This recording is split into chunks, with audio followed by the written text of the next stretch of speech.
Okay, peace be upon you. Assalamu alaikum.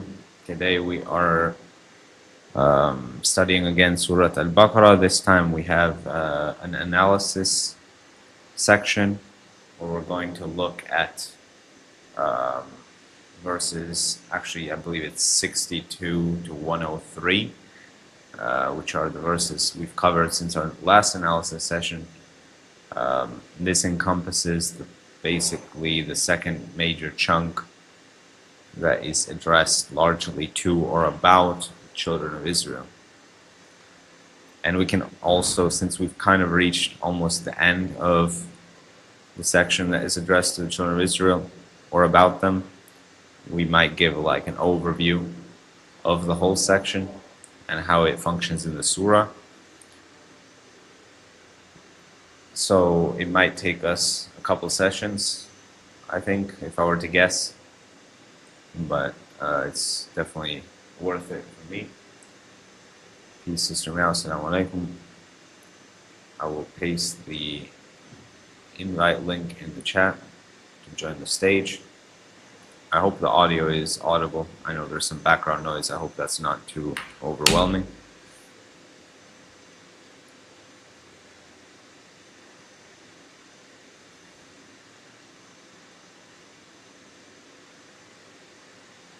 So just to give a brief overview which verses we're talking about,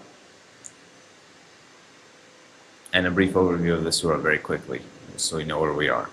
Number one, the surah starts with introducing itself. This is the book in which there is no doubt guidance for the wary. It defines who are the wary, who are the ones whom are guided, those who believe and work righteousness, basically those who submit to God. Secondly, it defines those who it does not guide, who are those who deny. They are not guided on account of rejecting guidance. Therefore, it does not work for them. And second, and I guess thirdly, the hypocrites who say they believe, but they don't. So they purport to follow the guidance, but they do not do so.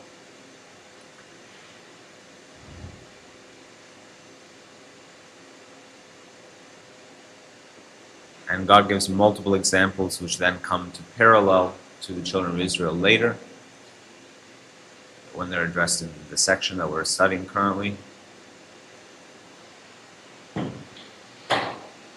Several points that are clearly connected, such as God discusses people's attitudes toward the verses, whether they basically put themselves under the examples that God presents or judge over them, whether they uphold God's pledge or they break it.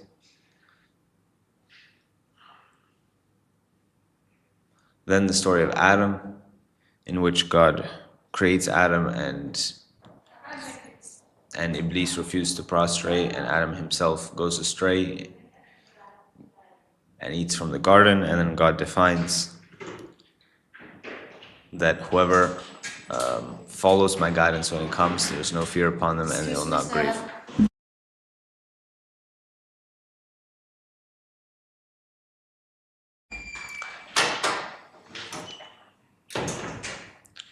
Yeah, so then we get to 40, addressing the children of Israel. O children of Israel, remember my delight which I delight upon you, and fulfill my pledge. I will fulfill your pledge, and be afraid of me. And believe in what I've brought down, verifying what is with you, and do not be the first denier in it, and do not sell my verses for a small price, and beware of me.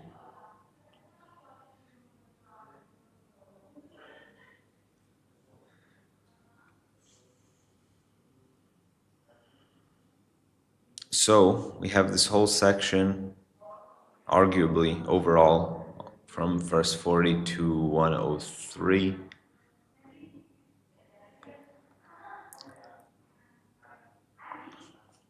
which addresses like the children of Israel in present, receiving God's guidance, being told to follow it, to beware of God, to fear God, to believe in Him, to fulfill their covenant. and being reminded both of the favors God had had upon them and of how they had previously failed to fulfill their covenant, so that they do not repeat their error, despite that God already knows that many of them are going to repeat the error. Because, as he says, like later, do you aspire that they will believe in you, while a party of them was hearing the words of God and changing them? So it's pretty comprehensively a warning, a reminder, a admonition, etc., all in one.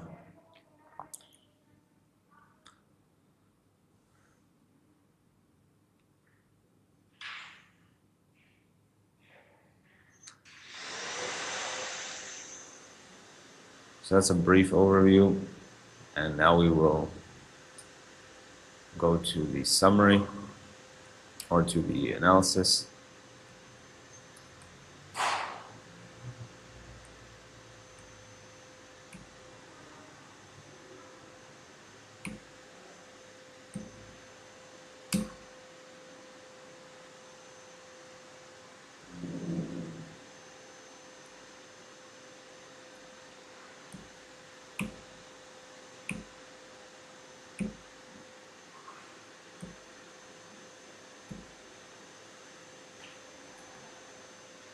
So, is this legible, or should I make it bigger?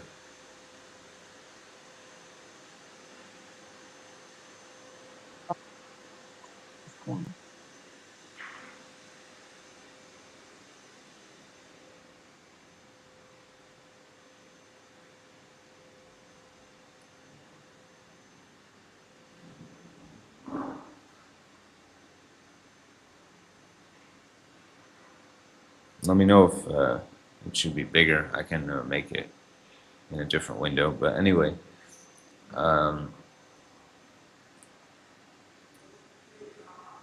so 40 to 61, technically we covered that part starting from, let me see. Oh, thank you for the reminder.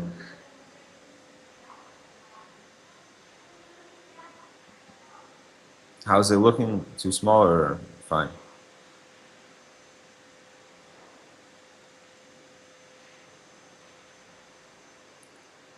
Yeah, it's a bit small. I do have to zoom in. Say again?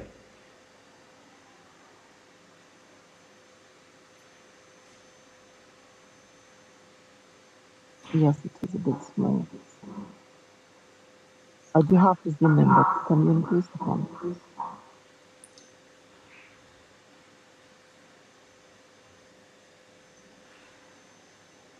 Is this better?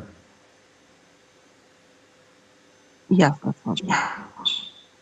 Okay. So it starts here, as usual. As you guys are aware, I think the way I usually do it, I prompt the AI on its own to come up with the analysis without me constraining it. Then later, if necessary, I point out what it's missed. It first summarizes 40 to 61, which we covered before.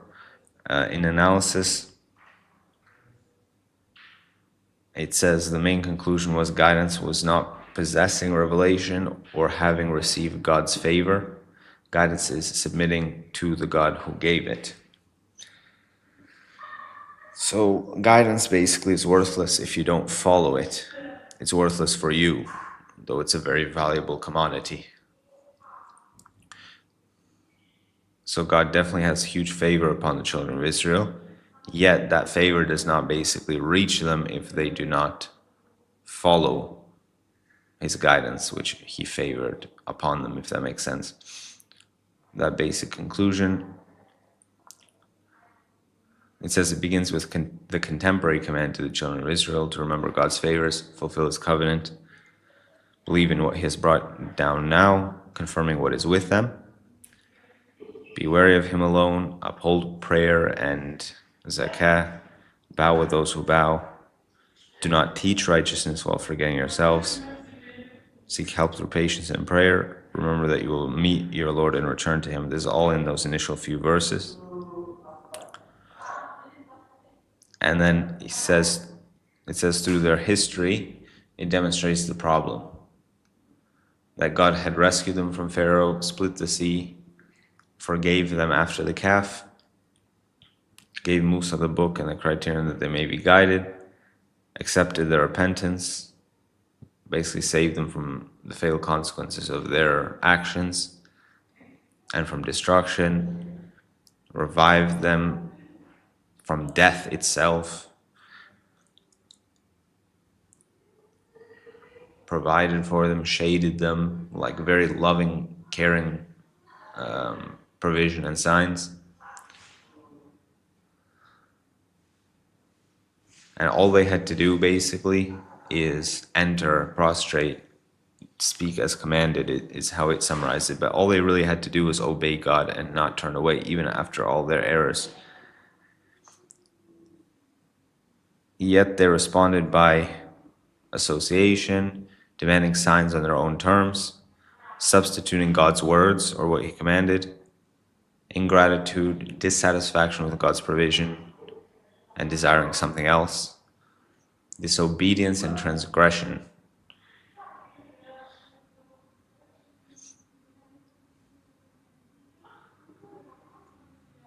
And then the long-term result, how this manifested, the same exact dissatisfaction with God's guidance, with God's provision, manifests as denial of God's signs, killing prophets, disobedience and transgression, which ultimately results in humiliation, misery, and wrath.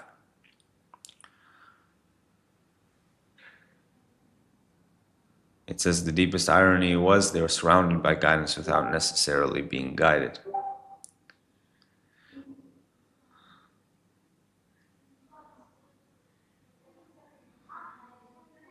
Some of the key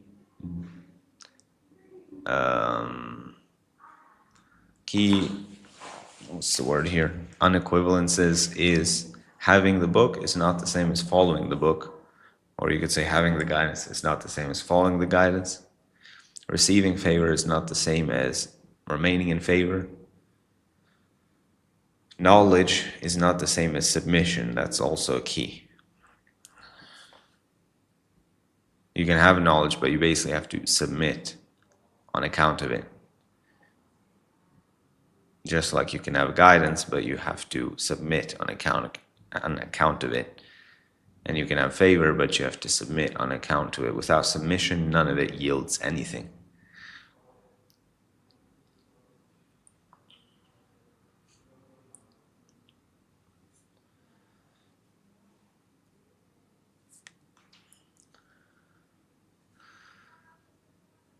Now it breaks this chunk from 62 to 103 into about 3 chunks, 62 to 74 being the first. So that is from the verse that says, "Indeed, those who believed and those who were Jews and the Christians and the Sabians, whoever believed in God and the last day and worked righteousness, then for them is their reward with their Lord, and there's no fear upon them, and they will not grieve." Then it proceeds with more retellings of the children of Israel, including the sacrifice of the cow, until 74, which is right after they sacrifice the cow, and the dead person is brought to life then, and then their hearts hardened after that, and they were as stones or stronger in hardness.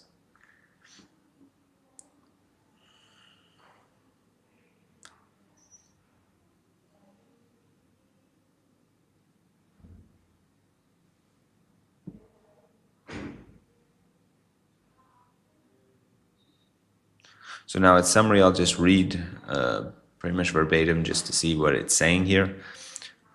I haven't reviewed this in advance, so we'll just see how much we agree or don't agree. It's not necessarily that it's going to be on point, and I'll edit, prompt it further if necessary. But it says, for the central theme here, God does not define guidance by community label, but by actual God-oriented belief and action. His covenant and revelation are given so that people become wary, but repeated evasion of clear commands turns guidance into judgment. The Sabbath violators knowingly cross God's boundary. The cow command is nearly frustrated through resistant questioning. Concealed wrongdoing has to be exposed by God, and after all these signs, the heart can nevertheless harden. Pretty much covers the whole content of the verses in that theme. More succinctly, true belonging is determined by submission, not identity. Revelation is meant to produce wariness, but resisting its commands progressively hardens the heart against guidance.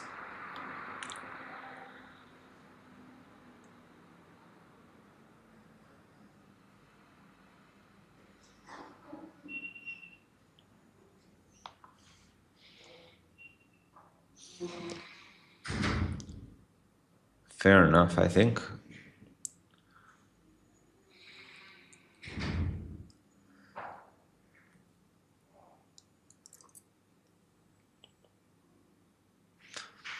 So the initial verse, indeed those who believed and those who were Jews and Christians and Sabians, whoever believed in God in the last day and worked righteousness, then for them is the reward with their Lord, and there's no fear upon them, and they will not grieve.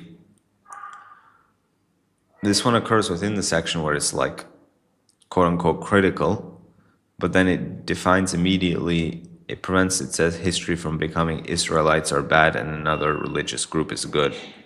Because you could read this and take the conclusion that the children of Israel are just an evil people, which is completely not the point.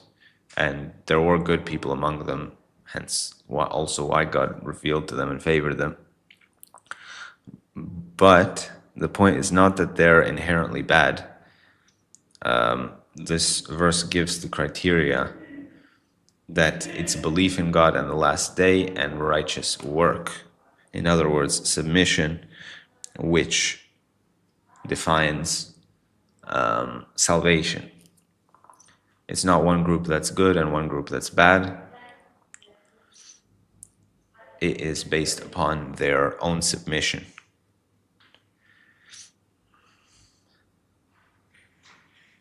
And it notes very astutely that it's the same formulation that we see in 238. Whoever follows my guidance, there's no fear upon them, and they will not grieve, in the story of Adam. Here we had whoever believes in God in the last day and works righteousness, there is no fear upon them, nor will they grieve. So we have an equivalence between following God's guidance and belief in righteous work. Later we'll have an equivalence with submitting your face, again with the same phrase. So in effect, the point is like crystal clear. Whoever follows God's guidance defines salvation and defines if the group is good or not, if the group is guided or not. I mean, it's not that one group can be entirely guided unless that group is defined as those who truly submit to God, then the whole group would be guided by definition of what that means.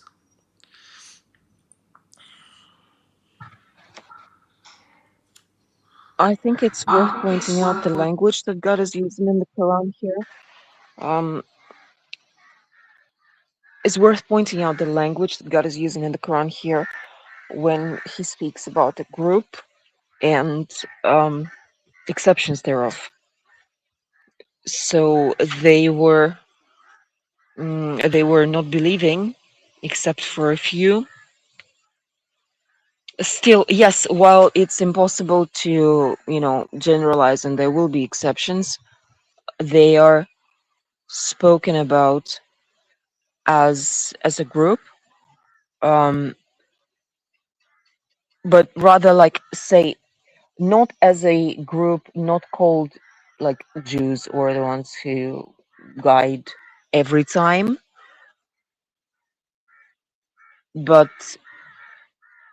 take a closer look at that. Sometimes they are referred to as such, and elsewhere it's just they or that group or a party of them, majority of them.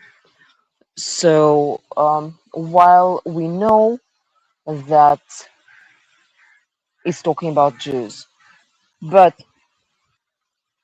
exceptions are given, and in different situations, they are either referred to like by the name of the group, or else just by a pronoun or a party of them or the majority of them, that kind of thing.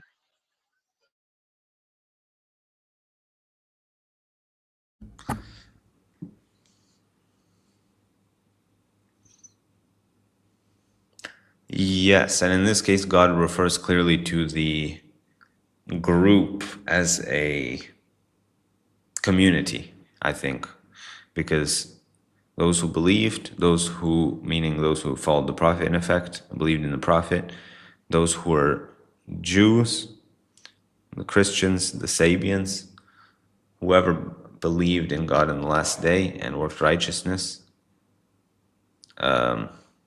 there is no fear upon them, and not will they grieve. Because we had made that point that here it's actually identifying a group, especially in the first case where it says, indeed, those who believed. It's not about their belief. It's identifying a particular group, because then it says whoever of them believed, applying to every one of these parties. So of these believers, those who have believed, if they're of the whole group, whoever of them believed in God in the last day will have the reward. So you can have one of those who believed in the Prophet who did not believe in God in the last day, in effect.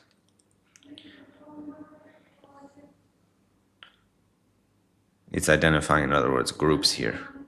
And it's saying that's not about the group, it's about the communities, rather, I would say. Communities, and there's not one community that's guided or not.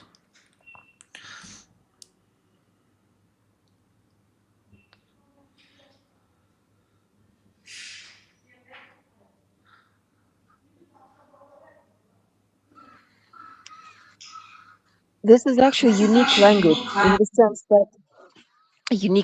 in the sense that one might argue it only refers back to that particular group from the Jews to whom that happened, but also um, that um, it's bigger than that. It's not like that. So when they're like they or description in general terms, we can see that it refers to them, to that particular group, but also to maybe other communities, even other than Jews.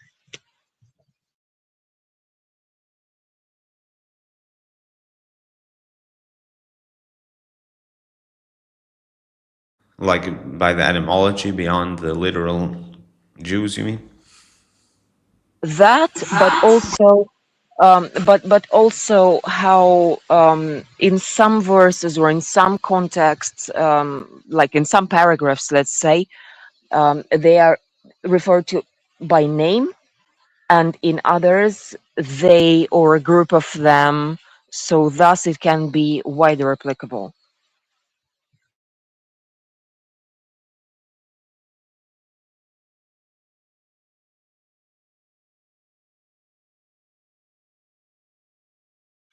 Or say those who were given the book, or those who were guided, yes, including that.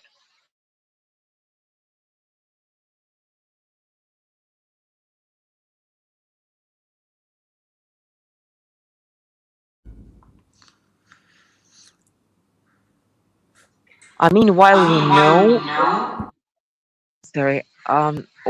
know who God is talking about here, given the context, but then the language is extremely precise. So every instance refers to a certain aspect.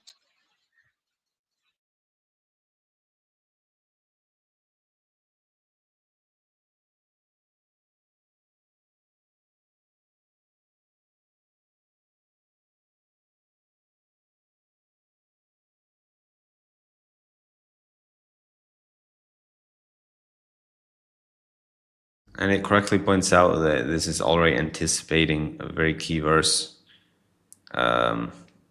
later. And they said, be Jews or Christians, that you be guided. Say rather, the creed of Abraham. So it's already undermining identity, it says, as the criterion of guidance. Or group. I would say community as a criterion of guidance is the best way to say it.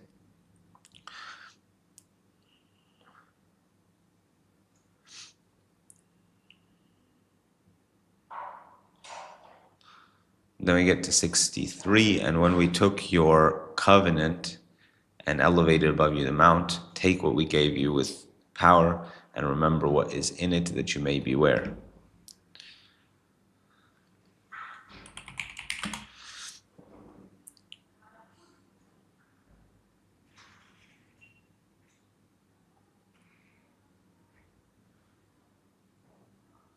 So it summarizes what the command here: God gives you revelation, take hold of it, remember its contents, and thereby become wary.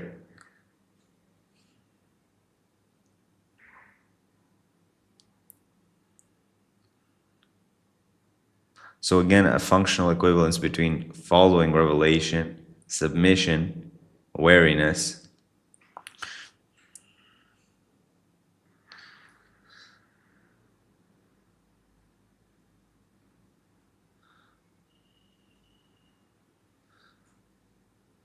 So when it says, take what we have given you with strength or with power, this is active adherence. It's not just, oh, we have the book. It's, no, we follow the book.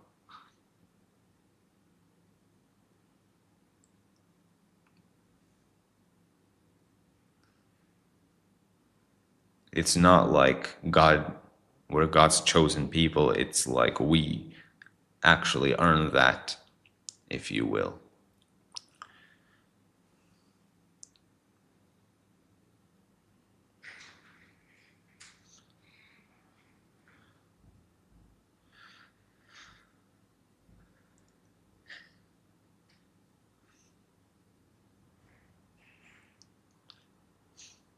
Then you turned away after that, it says, so if not for the favor of God upon you and His mercy, surely you would have been of the losers. Contrasting strongly between take it with strength versus them turning away. Almost physical metaphors of two orientations. Holding fast to what God gives versus turning away from what God gives.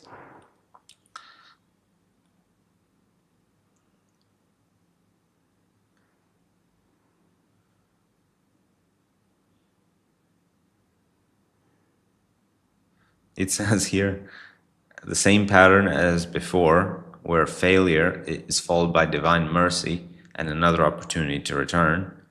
It says their continued existence as a covenant community itself becomes evidence of God's mercy, not proof that their conduct was guided.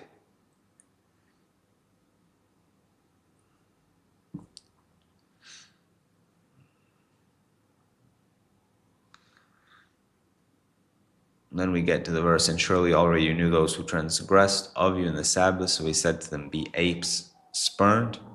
So He made a deterrent for what was before it and after it, and an admonition for the wary.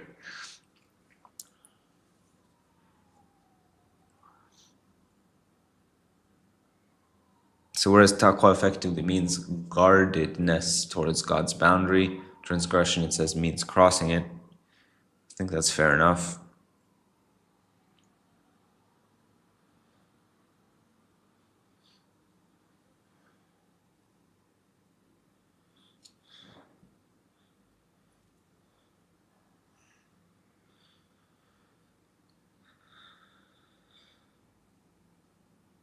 Also, the people who transgressed in the Sabbath, it makes the case that they did not fail due to a lack of knowledge or lack of guidance. They failed due to a lack of submission, lack of following the guidance.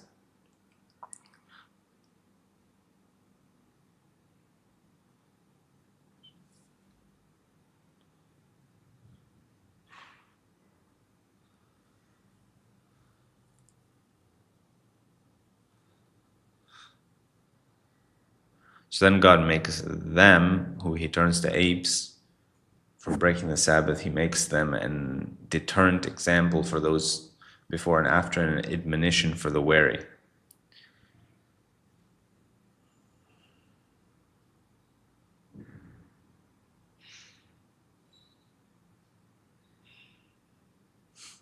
So it points out that the same event functions differently. The punishment of those who broke the Sabbath for transgressor becomes a punishment. For the wary observer, it becomes an admonition. In other words, somebody who's wary can look at that punishment and receive guidance from it.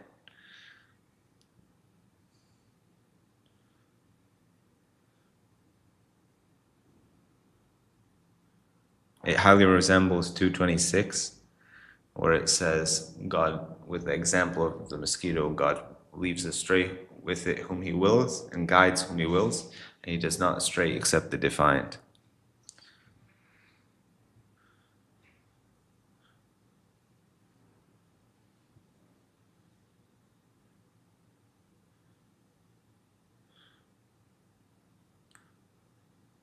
It says the recipient's orientation determines whether a sign, I would generalize it, whether a sign, a favor, etc., ultimately becomes guidance or judgment.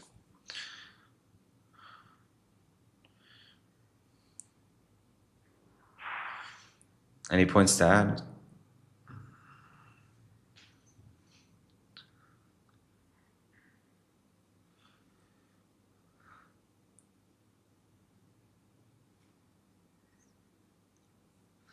Then we get to the famous cow story, where they're commanded to slaughter the cow. Their first response is to say, "Do you take us in mockery?"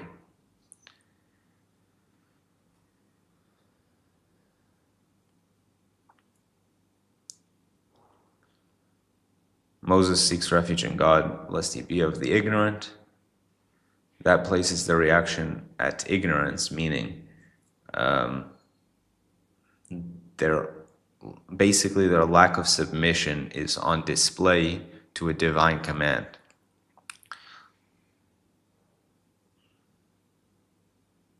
They see it, just like the mosquito example, they see it as beneath them. Such an odd thing for them to have to sacrifice a cow.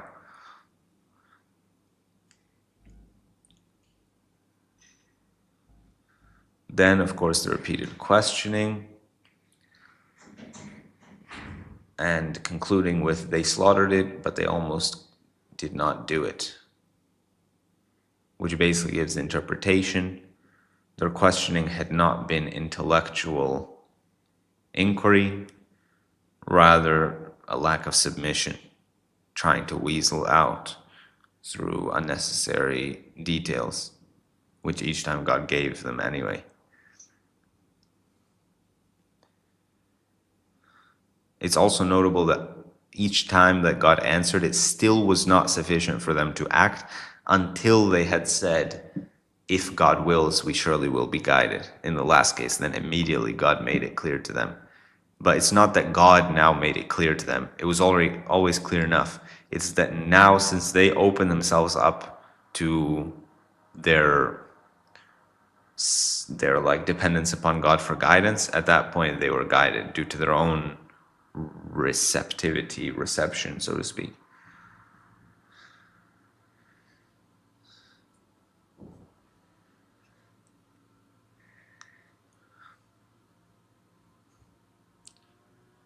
Any other thoughts about this story?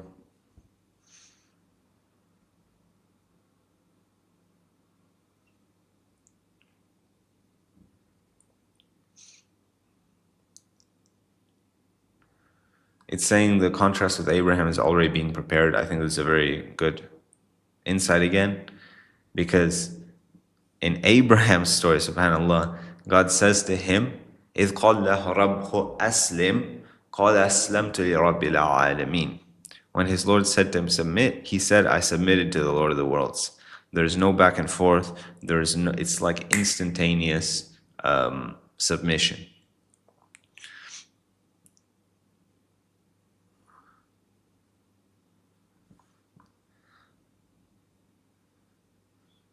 So that's Abraham's way, to submit when commanded, whereas their way was to question, qualify, as it says.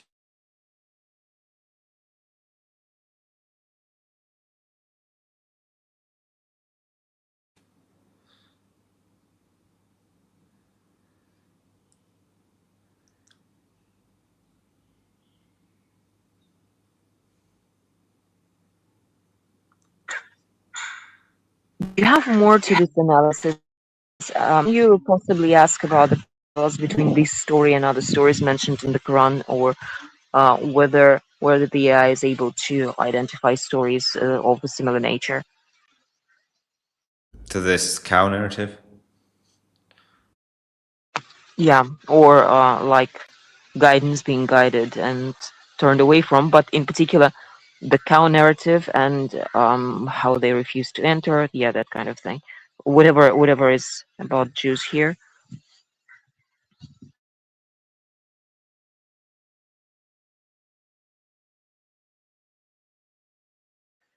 Because see, we're thinking of Adam, of Ibrahim, but maybe you can find something else too. I assume so, but what is the wording we're looking for? Are you able to identify similar stories, similar functioning? Parables, perhaps. What other peoples, what other communities or individuals um,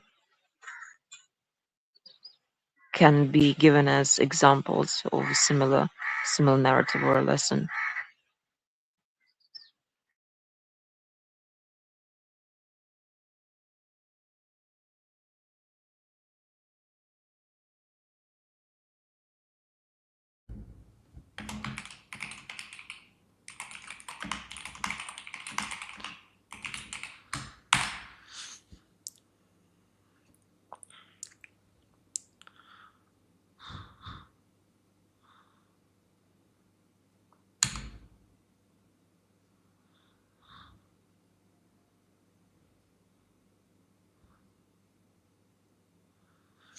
In the meantime, on the subject of right after the cow narrative is the person they killed and God exposing what they were concealing and brings the dead person to life.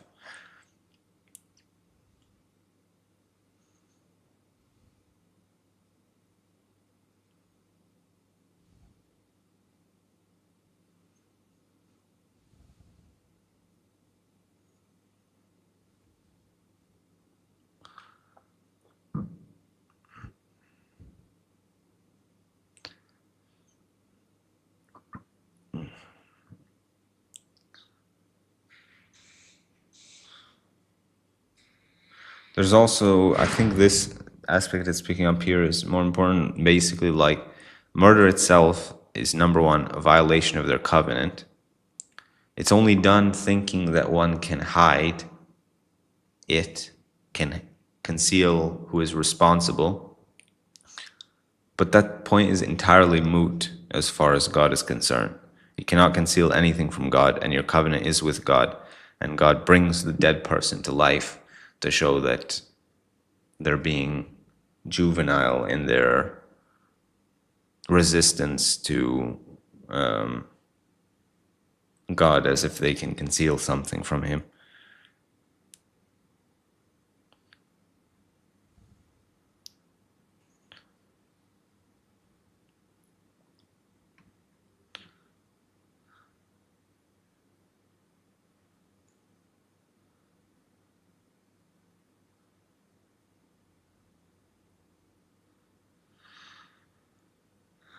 Well, it identifies the pattern when I asked about the count narrative to identify similar.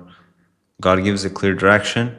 Humans insert their own preferences, fears, judgments, qualifications, etc. And obedience becomes delayed, altered, or refused. For instance, Iblis is commanded to prostrate to Adam, a command just like the cow, so to speak. He refuses because his own appraisal is superior, and specifically, he is superior in his own opinion. It says this is the purest archetype because God commands, and the creature substitutes personal reasoning for submission.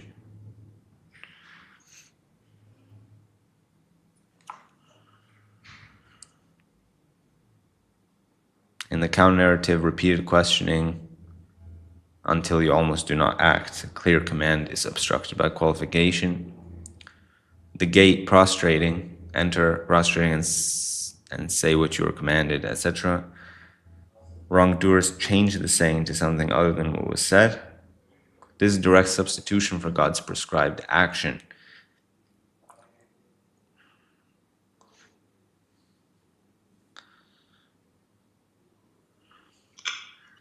Which in function, it's like they say, God says for them to enter in submission, basically. They say we will never enter as long as they are in it. So they come up with their compass, if you will, on their own. May I ask you if that possibly indicates the lack of faith or lack of submission? There is sort of like there is a logical connection to it. So there's knowledge, there's faith, and there's submission, willingness to act upon it.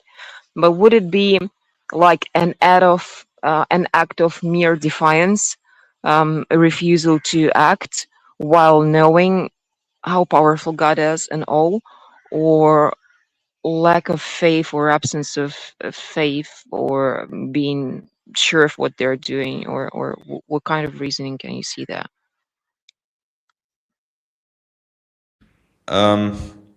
You can most succinctly summarize it as a lack of submission, because effectively submission is comprised of faith and righteous work. Therefore, when the submission is lacking, the faith and the righteous work are also lacking. In this case, the righteous work was slaughtering the cow or entering the gate or prostrating to Adam. And Iblis is called of the kafirin. He did lack faith in some way, not in terms of information, like he knew about God, but in terms of being faithful to God, yes, he lacked that. And that was on account of him not submitting. So in conclusion, it's both. It's both faith and submission that will lack simultaneously, because one is kind of within the other. But if you're looking for one word, it would be submission, because submission is what would fix everything. The critical error is that they're not putting themselves under God's command. They're not putting themselves under God. They're not putting themselves under responsibility or accountability. So the lack of submission is not just in this case, but in like literally all cases, is what diagnoses whether or not a person will be in alignment with God, or if that makes sense. Yes, it does. I think it can be further supported by that verse that they believed, but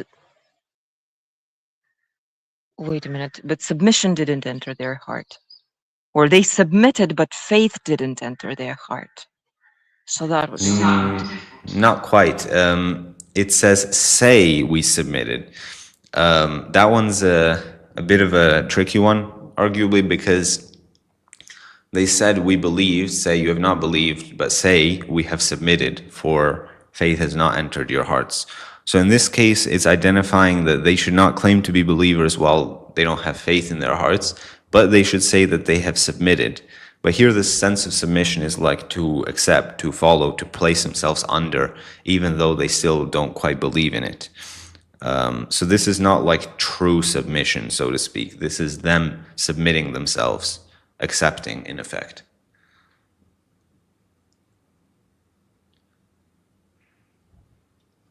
right. I see what you mean.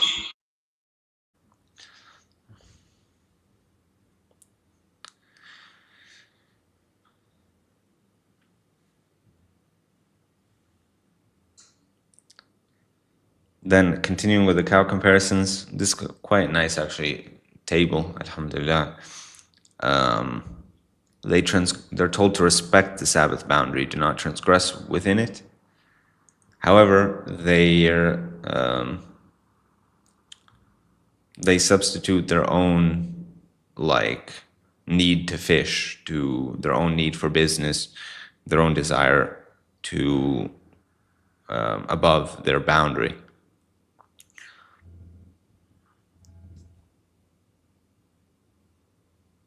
like they would have known about the Sabbath, but to them it was justified because the fish are only coming on the Sabbath. So what are they going to do? They have to fish. It's exactly like Iblis. To him, it's justified to not prostrate because he's inherently better than Adam. They're substituting their own. They're defining guidance rather than defining themselves under it.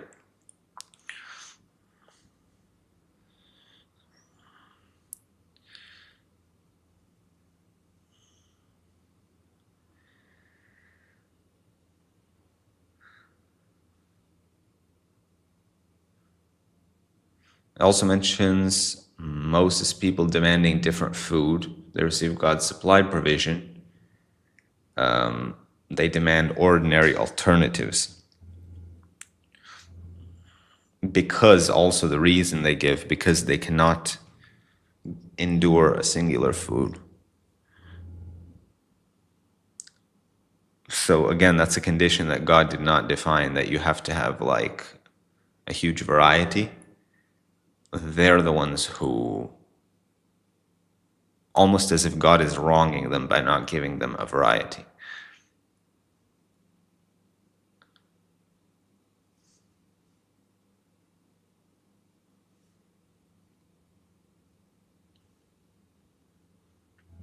So it's them substituting conditions. We need a variety of food. This is not sufficient.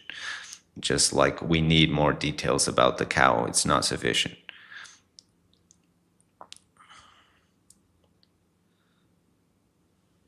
You remember when we talked about that Adam did a single thing in paradise?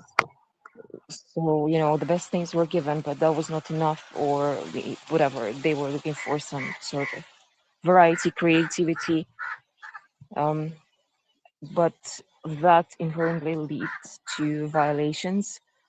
So one could say that's in the human nature to be creative, to violate, to like being creative itself is not acting according, as per instructions, according to the plan. So one could say that it's in the human nature, but also when um, given a covenant or a command, an explicit command from God, that is that's the difference that it makes, the fear of God, guardedness against violating His boundaries. It is what makes the difference.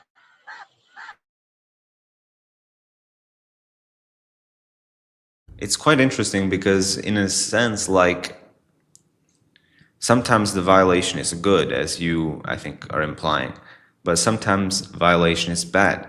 But the thing that determines whether it's bad or good is whether it's God's command or it's someone else's restriction. When it tends to be someone else's restriction, then it tends to be good to violate it, like in a sense, but it's not in alignment with God's command. So, for instance, society says you should not, I don't know,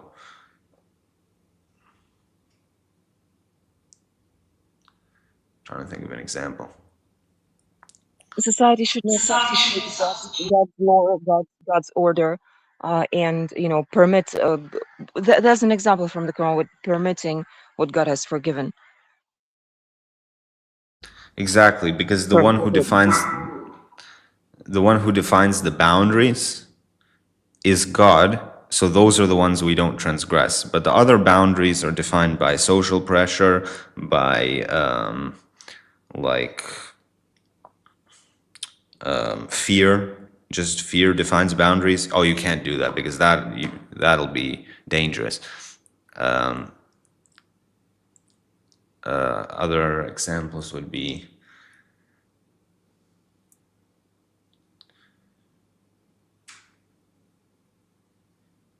like, I guess I said social pressure, but like how others perceive you, those create real boundaries in people. But those boundaries are better transgressed than obeyed.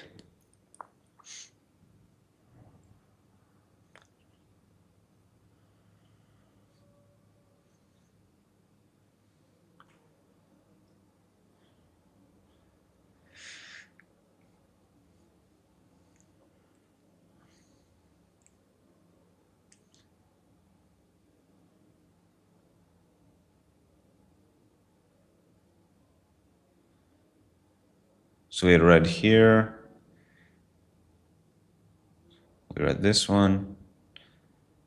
Finally, their hearts become hard after they've literally seen all these signs, the last one of which we mentioned was God raising the dead in front of their eyes when they had killed the man.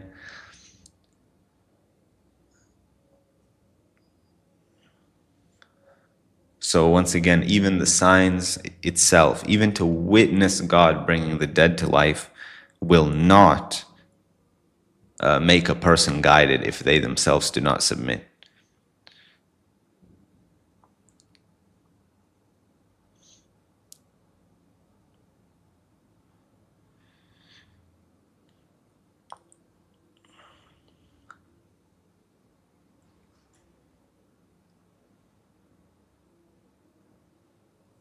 And even the stones, God emphasizes that with their paradigm of hardness, they still are more responsive to God. When God commands them to split and water to gush forth, such as when Musa struck it with his staff and the 12 springs sprung forth, the stone obeys God, and stones fall from fear of God. They drop straight down, as effectively like prostration. Whereas, so by nature, they are in submission to God, and they even will follow God's commands. But human beings, especially in this case, identifying this group, their hearts are harder than stone.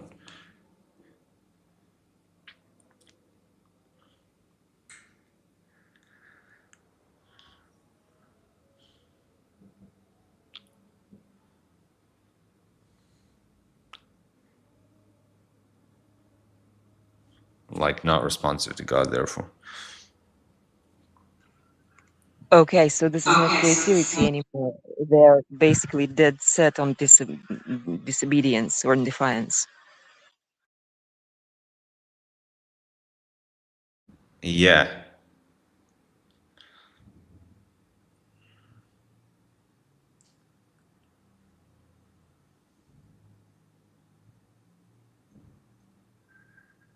It says hardness of the heart can be understood as the accumulated opposite of submission.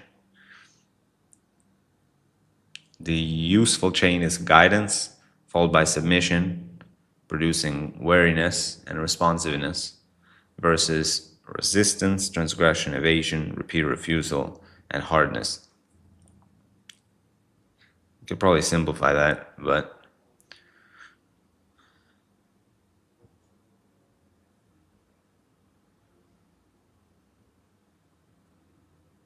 I think the real point is that the more God gives you guidance, in effect, and the more you refuse to follow it, the more you refuse to submit, the harder your heart becomes. Because as you receive more and more information, in effect, you have to resist more and more in order to not submit. So you literally will harden your heart if you don't submit, guaranteed. And then usually even like you don't submit, so God sends you more signs. And those you also don't submit to, and then he sends you more signs so that you compound your own hardness of heart.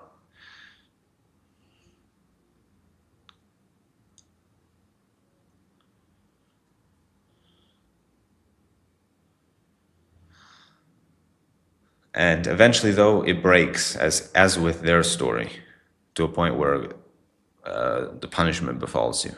That cycle doesn't continue forever.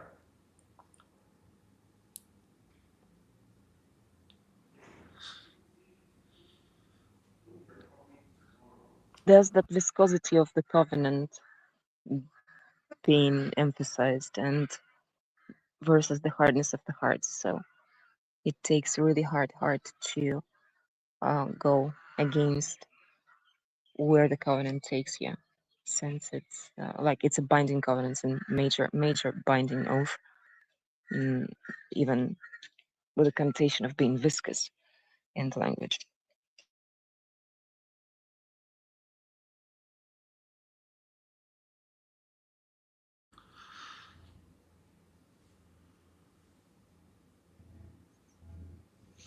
It also tries to connect back to the mention of deniers having had their hearts sealed, and the hypocrites described as deaf, dumb, and blind.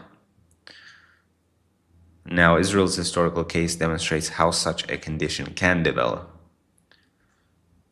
not through lack of revelation, but through repeated resistance to revelation.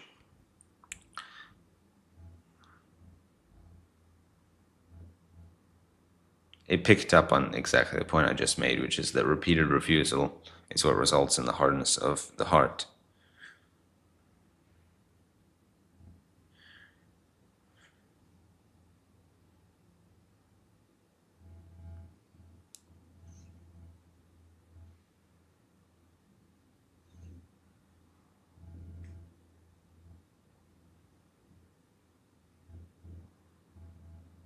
And by the way, this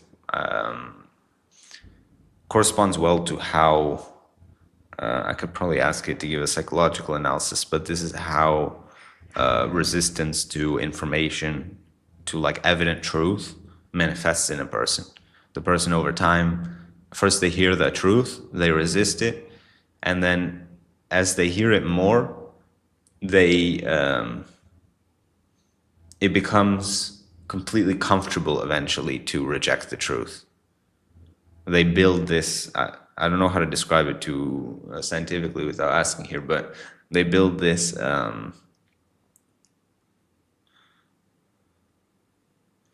tolerance where you would have to show them now more truth to have the same dilemma of rejection.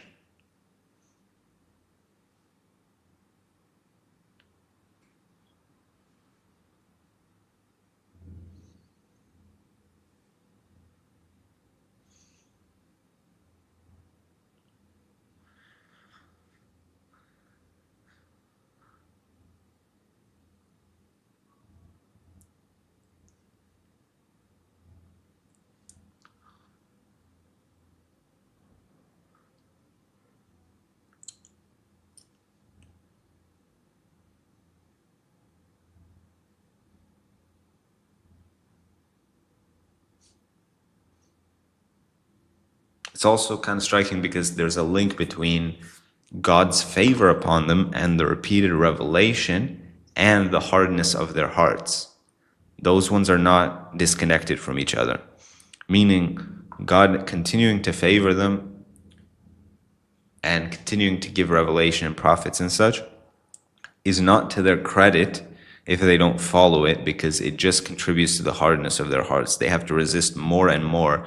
If they decided on this path of not submitting to God, then they have to resist more and more each time for each favor God has given them. So their hearts, in effect, become harder on account of this huge favor, since they want to take the orientation of not submitting. But if they take the orientation of submitting, then the favor each time results in a deeper submission. So the same thing has huge benefits for some and huge detriments for others.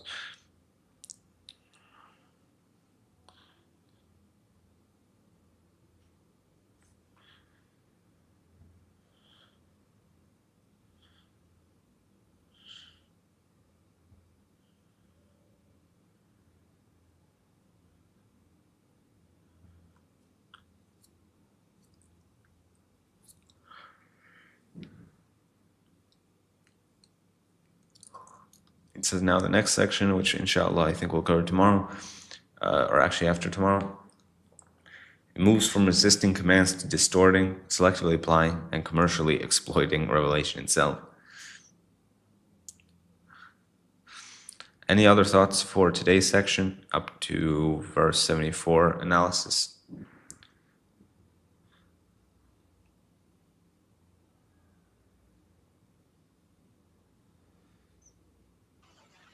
Perhaps not. It's fairly logical progression from disobedience, doing it once and then twice and multiple times and getting that into a habit, unless you turn back to God in repentance.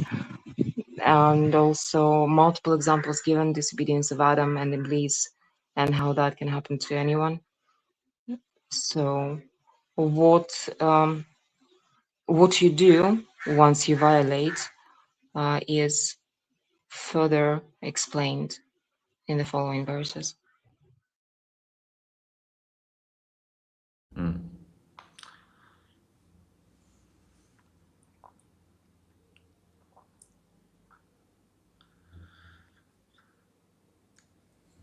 All right, Alhamdulillah. I guess we'll conclude now, and we will resume after tomorrow, inshallah, part with the next part of analysis. So peace, everyone. Assalamu alaikum.